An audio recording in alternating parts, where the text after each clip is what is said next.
Alright, it's time for another Quantified cooking with the Druid. And this one's going to be French toast, which is probably one of the easiest, simplest things you can make. The ingredients you're going to want are some slices of bread, 1 or 2 eggs, milk. Optional ingredients would be vanilla and cinnamon and sugar, which gives it that classic French toast taste.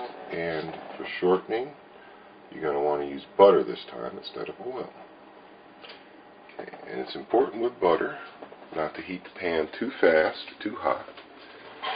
So as you can see, we're up on about slightly below medium heat, and I can put my hand right on that pan for a second. It'll be just enough to get the butter going, and you'll know when it's time to use that butter when it's completely liquefied, just has a few little bubbles on it. That's when you really want to start cooking. So, crack an egg. Crack another egg. That's easy to go, right? Alright. And then you're going to want to use this as a measure for milk. Like this. And then you're going to whisk this together until it's completely blended. You use a fork. Once you've got the eggs whipped up, put about a half a teaspoon for 2 eggs. You don't want to overdo it with the vanilla flavor. If you decide that you want it stronger, you can always increase it in your next batch. But it's a good starting point. And there's 2 thoughts on the cinnamon sugar. I've tried it both ways. You can put it right in to the mix, and then it gets soaked into the bread a little bit, and but it also is going to burn a little bit, the surface of it. Or you can wait until your toast has been cooked, and then put your cinnamon sugar on top at that time. I'm going to put mine right into the egg. Just as much as you want, really. Some people like a lot of cinnamon and sugar flavor. Some people just want a touch. That's why you may want to put this as an optional thing if you're serving a bunch of people, and they can add that at the end. But even if you don't add sugar, you can always add a dusting of cinnamon into the mix. And if you're doing a bunch of French toast, it really helps to have a large, flat something. It could be a Tupperware, it could be anything that's big enough to dip a piece of bread into. And the way you want to do this is you just want to let it saturate one side, and then you want to flip it. This is a good time for me to go over here, because my nose is telling me my pan is hot enough. Okay? And the thing is, you don't want this butter to burn. See, I'm just rubbing it right from the stick to get a nice coating. You might want to do that in between batches.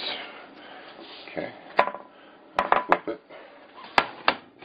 Deal close so that when I'm there, okay. And you want it to be heavy and saturated. Bread should feel nice and heavy. That'll let you know that you have sopped up.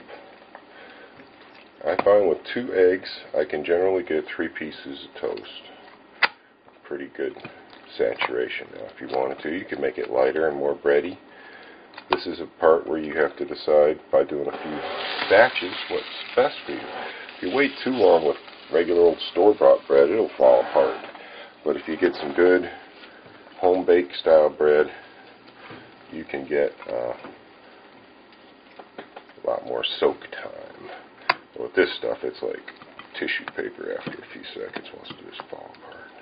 But here now, the 3rd piece may not be as soaked as the others, but if you're making a big batch, you make a whole bunch of eggs, a whole bunch of milk. Every 2 eggs, use a half shell of milk. And what I've found is that with my cast iron pan here, I can get 3 pieces in, so that's why I make it with 3. Yeah, while those are cooking, it's a good time to clean up, wash all your bowls. And the timer is your friend. It's been a while since I've done French toast, so I'm going to just do it for 3 minutes, take a look at it, and if that worked out good, then I'll use the same number for the other side. I'm guessing about 3 minutes at medium heat on my particular setup. Everybody's different. If you got a hotter pan or whatever, you're going to want to watch closely. And what you do is you just lift it up with a fork or whatever and take a look at the bottom. When you start seeing some brown and it's looking golden, that's when you want to flip it. You don't want to get it really brown because that makes the eggs taste a little too burnt. Okay, the timer goes off. You take a look at those puppies and you'll see condition. That's perfect. Flip that baby over. You can use a fork or a spatula, or if you've got tough fingers like me, just get right down there and flip them over, baby. Look at those babies. Isn't that gorgeous? That's what you want. You want it not to have any wet, soft spots. You want it to have some brown marbling like that. This one's the driest one, that's why it didn't turn as brown. And then what you'll see is that these are going to puff up as the egg makes it rise. Set your timer again. Now you may want to only go 2 minutes on the flip side. Take a quick look at them, because what happens with cast iron is the heat continues to build and build. So the more you cook, the more this heat's going to be in the pan, so it may not need 3 minutes on the other side. Alright, the countdown. And I think I timed it right at 2 minutes. Nice and puffy. Cooked all the way through. Might have been able to cook them a little longer if I hadn't put the cinnamon and sugar in the mix. Now, we've got a situation here that I'm not very proud of, but apparently we have run out of honey. That's a very sad thing, because what these require now is honey. That is what's going to make these taste incredible, especially the wildest, darkest honey you can find. And if you're really into butter, you can put a little more butter on it, but these are already pretty well infused with butter. So what I'm going to have to use is some yucky syrup made from corn, which is not what you really want, but look at that. That's what it looks like. That right there is breakfast. This is awesome. I'm telling you right now. You should make this. You should stop what you're doing, run in the kitchen, and make this right now.